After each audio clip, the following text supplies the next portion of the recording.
भारत में भी ऐसे बहुत केस सामने आए हैं जहां माता पिता के बच्चों के नाम प्रॉपर्टी करने के बाद बच्चे उनके साथ अच्छा व्यवहार नहीं करते, उनका ख्याल नहीं रखते और उन्हें अकेला छोड़ देते हैं।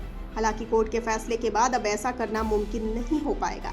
जी हां, कोर्ट ने फैसला सुनाया है कि बच्चों को अब माता पिता की प्रॉपर्टी और बाकी गिफ्ट दिए जाने के बाद एक शर्त उसमें शामिल होगी कि वो माता पिता का ख्याल रखें, उनकी ज़रूरतों को पूरा करें और अगर बच्चों ने ये चीज़ें नहीं की और माता पिता को उनके हाल पर ही अकेला छोड़ दिया तो उनसे सारी प्रॉपर्टी और बाकी गिफ्ट वापस ले लिए जाएंगे।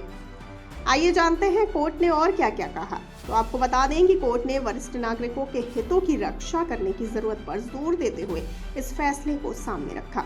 कई पेरेंट्स को उनके बच्चे प्रॉपर्टी और गिफ्ट लेने के बाद नजरअंदाज कर देते हैं और उन्हें खुद की देखभाल करने के लिए छोड़ दिया जाता है।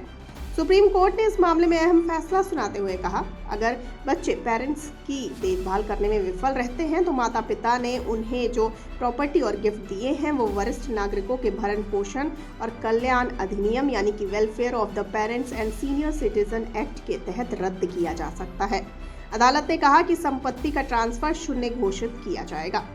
बता दें कि जस्टिस सीटी रवि कुमार और जस्टिस संजय करोल की बेंच ने कहा कि यह अधिनियम उन बुजुर्गों की मदद करने के लिए एक फायदेमंद कानून है जो ज्वाइंट फैमिली सिस्टम खत्म होने के बाद अकेले रह जाते हैं। यह कानून उनके अधिकारों की रक्षा के लिए बेहतर साबित होगा। सुप्रीम कोर्ट ने साथ ही मध्य प्रदेश हाई कोर्ट के उस फैसले को खारिज कर दिया जिसमें कहा गया था कि माता पिता की सेवा न करने के आधार पर प्रॉपर्टी और गिफ्ट को रद्द नहीं किया जा सकता है। यह तभी किया जा सकता है जब प्रॉपर्टी या गिफ्ट देते समय इसको पहले से ही स्पष्ट किया गया हो। आइए अब जानते हैं बुजुर्गों को कैसे होगा इससे फायदा। तो आपको बता दें कि सुप्रीम कोर्ट ने कहा है कि जब कानून के मकसद को पूरा करने के लिए उदार दृष्टिकोण यानी लिबरल व्यू अपनाने की जरूरत थी तो मध्य प्रदेश हाई कोर्ट ने कानून पर सख्त नजरिया अपनाया।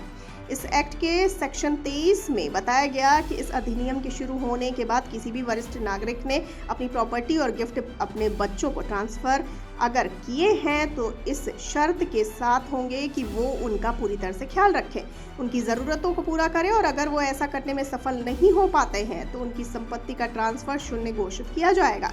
साथ ही ऐसे केस में संपत्ति ट्रांसफर धोखाधड़ी या जबरदस्ती या अनुचित प्रभाव के तहत किया गया माना जाएगा। आइए अब जानते हैं मध्य प्रदेश हाई कोर्ट ने क्या कहा था। तो आपको बता दें कि इसी केस में मध्य प्रदेश हाई कोर्ट ने कहा था कि गिफ्टी डीड में एक क्लॉज होना चाहिए जो बच्चों को माता पिता की देखरेख करने के लिए बांध दे, लेकिन बच्चों को माता पिता की देखभाल न करने पर प्रॉपर्टी वापस नहीं ली जा सकती है। हालांकि सुप्रीम कोर्ट ने हाई कोर्ट के इस फैसले को खारिज कर दिया है। अभी हाल ही में अदालत के सामने एक केस आया जिसमें एक बुजुर्ग महिला ने याचिका दायर की थी कि उसके बेटे को ट्रांसफर की गई प्रॉपर्टी रद्द कर दी जाए क्योंकि उसका बेटा प्रॉपर्टी हासिल करने के बाद उसकी देखभाल नहीं कर रहा है। अदालत ने इस केस में महिला की याचिका स्वीकार कर ली है।